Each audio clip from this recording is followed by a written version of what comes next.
Alam mo ba, hindi mo kailangan ma-stress para makapag-ipon. Real talk lang ha, kaya maraming hindi nakapag-ipon kasi feeling nila dapat malaki agad.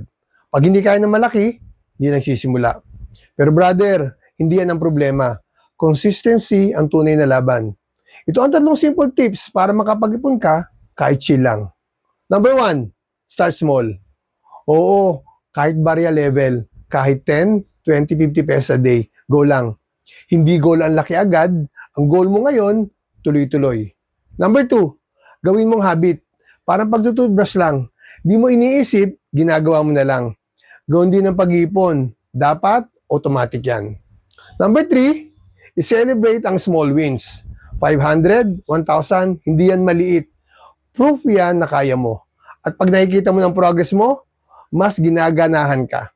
Tandaan mo, hindi kailangan mahirap ang pag-iipon. Kailangan lang simple at tuloy-tuloy.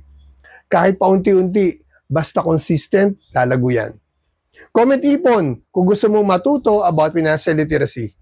Tara, simulan magplano and together, we will guide you to a richer and more secure life.